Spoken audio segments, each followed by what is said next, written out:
And welcome back to Across the Board with E and the Colonel. E can't join us for this interview, unfortunately. He's in the middle of something.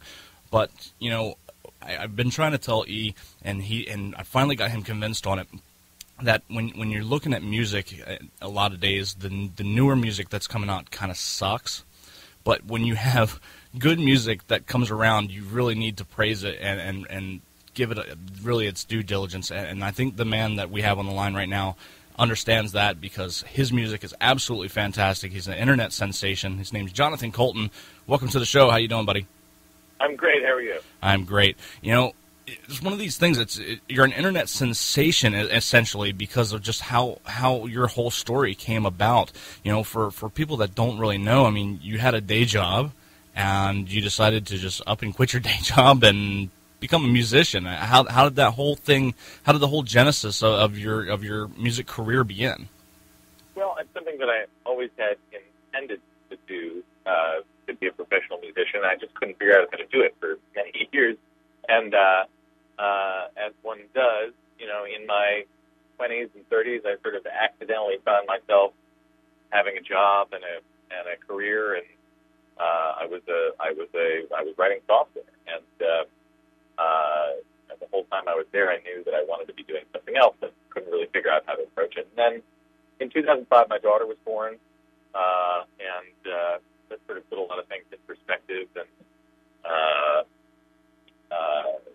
you know, I kind of wanted to set an example. I didn't want to be a person didn't want to be the kind of dad who was unfulfilled in his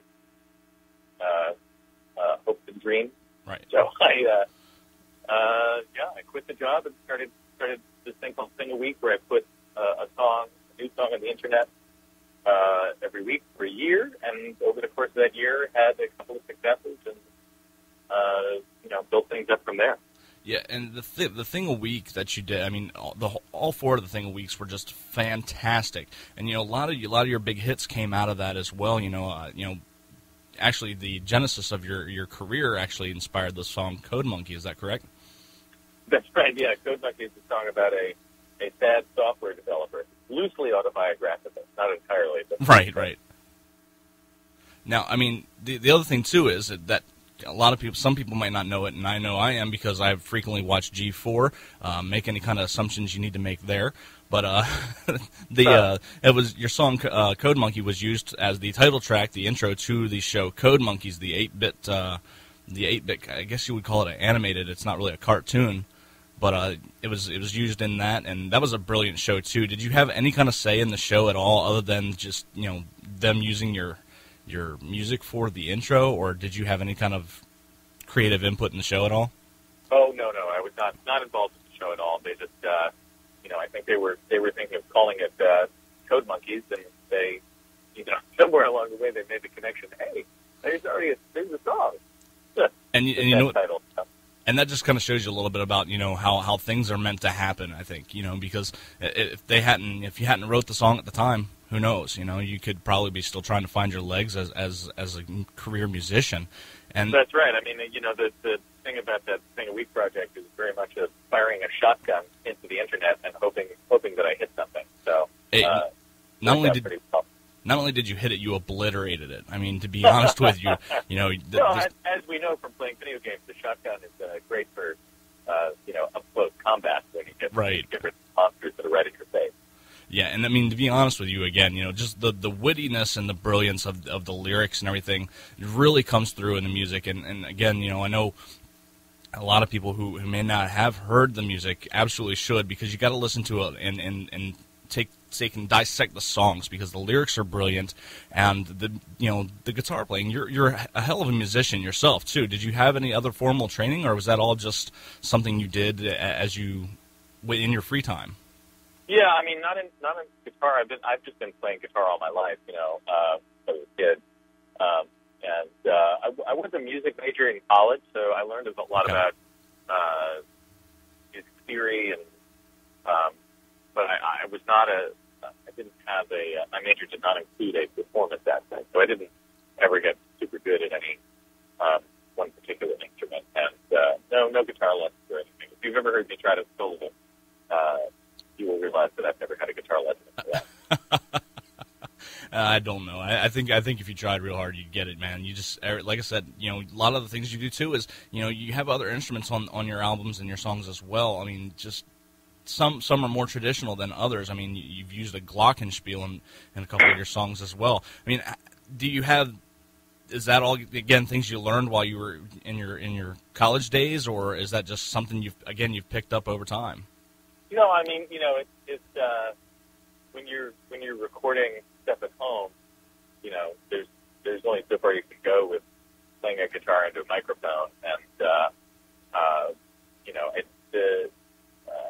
I can sort of half play a lot of instruments. You know, it's that way with banjo for me, the accordion, you know, some other stringed instruments that are not guitars, piano. I can sort of fake stuff in all those areas. And when you're recording at home, it's like you can just sort of play one measure over and over again until you get it right. So you get it right. Paste it, you know.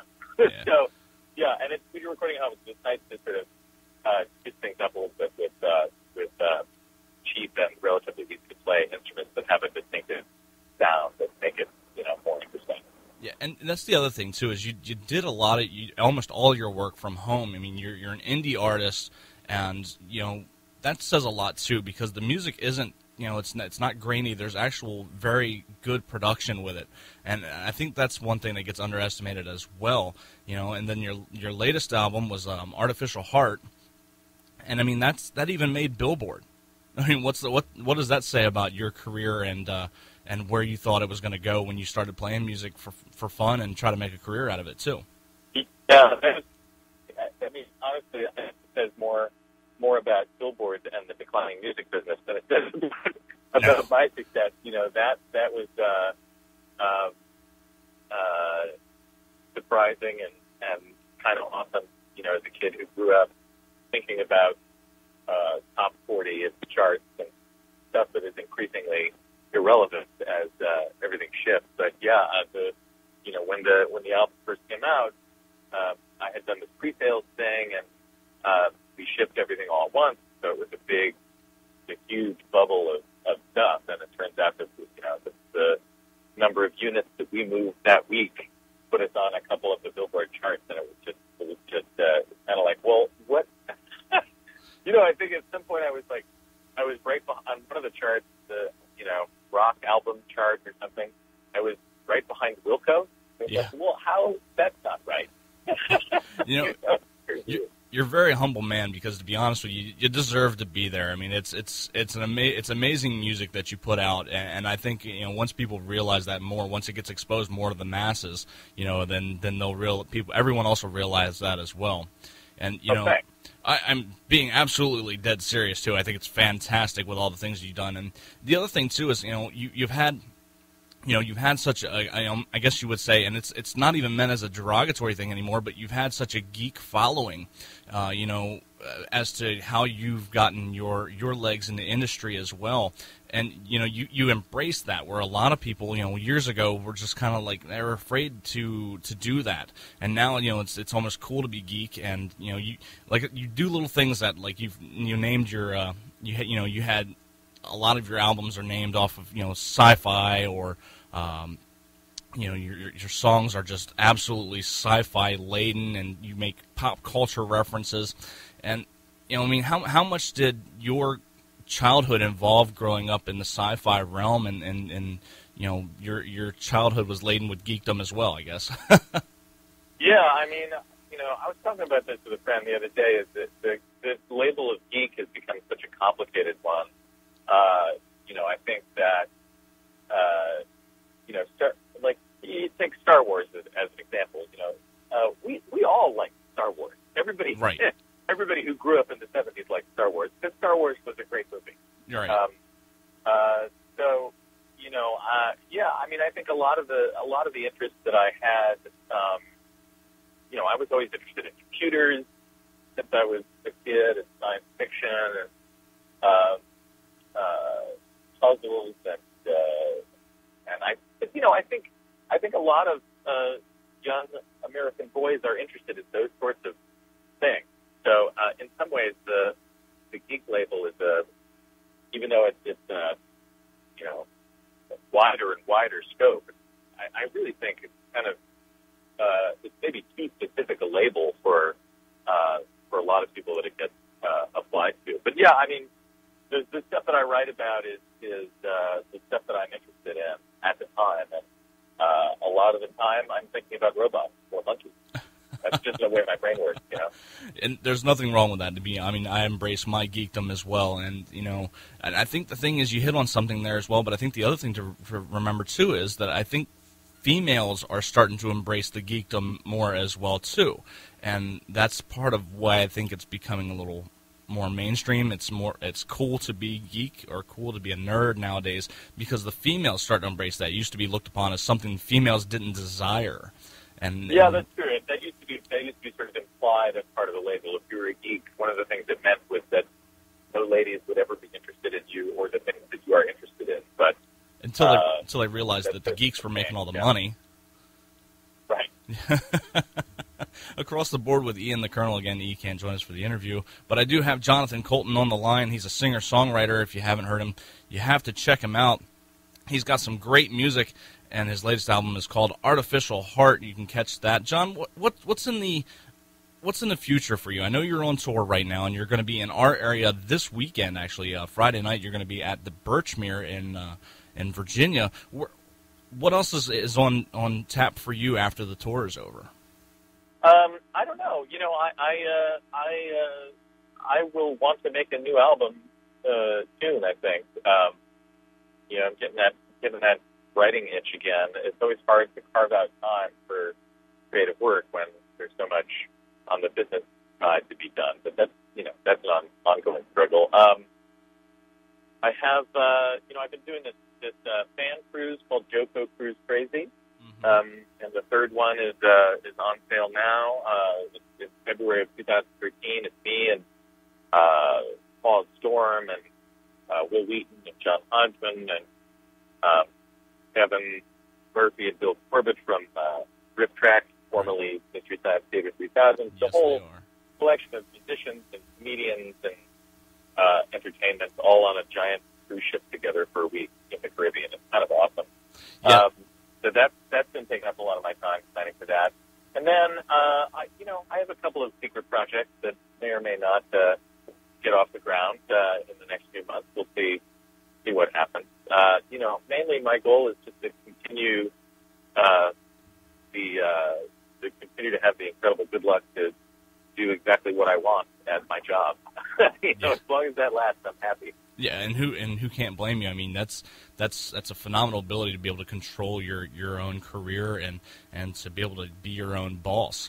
And and you mentioned the guys from RiffTrax, and I grew up watching Mystery Science Theater 3000, and RiffTrax is one of those things where if anyone hasn't listened to them yet, they're hysterical. They absolutely are. They're really great. Yeah, and we my friends Paul and Storm, who are musicians, singer-songwriters as well, they and I were invited to do a guest RiffTrax of the movie Tron. That's right.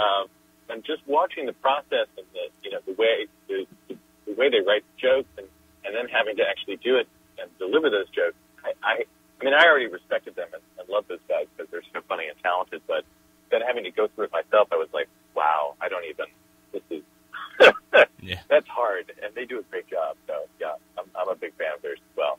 Yeah, I've always been partial to Mike Nelson myself. I think he's phenomenal comedian as well. I'd love to see him get more mainstream again too. I know he's enjoying the RiffTrax thing, but man, he is absolutely hilarious. And again, that's a theme we see in your music as well too.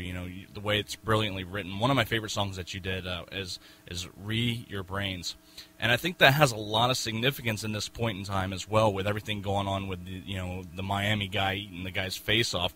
I know a lot of times when my girlfriend hears someone mention that, the first thing she thinks of is that song.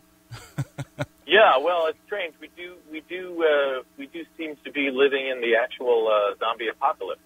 Yeah. I don't know how that happened. But, it almost seems to be happening, but what can you say? I mean, that's, again, everything happens for a reason. I'm telling you, that song should be the theme song to the summer.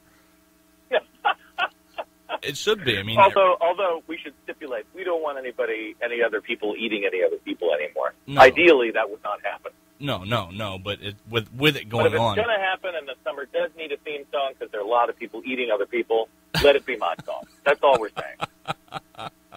Yeah, I can definitely agree with that. And the sales of bath salts have skyrocketed from what I've heard. Yeah, exactly. Jonathan, we like to ask this question to all of our guests on the show, and it's an attempt to make you think and get a little bit of insight into your brain as well. But with this being 2012, I know they've just debunked this already, but if you knew you had 5 or 10 minutes left to live in your life, what's the one song you'd want to hear or perform going out? Assuming that I am forced to spend my last 5 to 10 minutes of life listening to or performing a song, there might be other things that I would choose to do if I only of had course. To. Yeah. But if your life was a soundtrack. What's that? If your life had a soundtrack, what would be the ideal song as you're going out? The soundtrack as I'm going out.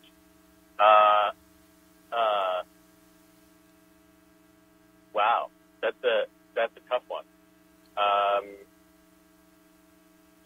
I would probably go with. I probably would go with some. I would have to go with some epic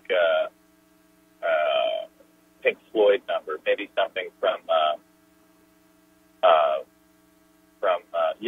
I would say part 2 of "Shine On You Crazy Diamond." That's what I would say.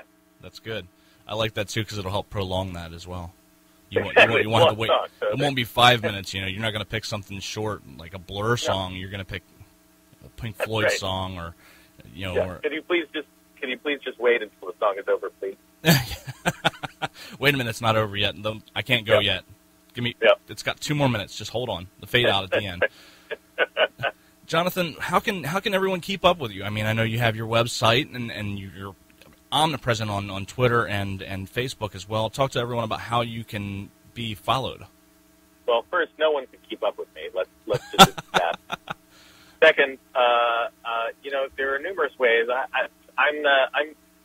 Twitter is my most active kind of social platform at this point. That's where I spend most of my time. But my website is jonathancoulton.com. People can buy music and merchandise there. They can sign up for a mailing list it's pretty non-spammy. I only send once a month on average, and just news about appearances and stuff like that. That's the best way to stay on top of my touring schedule. I'll see you around the internet, I guess.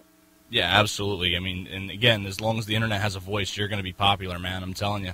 The music is phenomenal.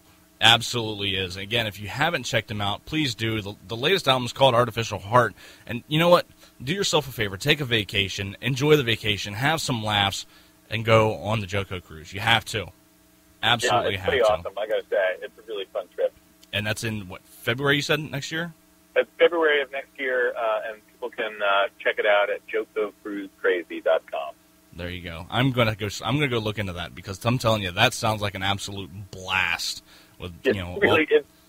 Unbelievably, it's even more fun than it sounds like when you describe it. I say that honestly, having been surprised and blown away 2 years in a row by how awesome it was. Well, then I definitely don't want to miss that one. Again, check him out. His name's Jonathan Coulton. He's got great music. You can hear more of him if you stick around on our show as well because we love to play his music. Who doesn't?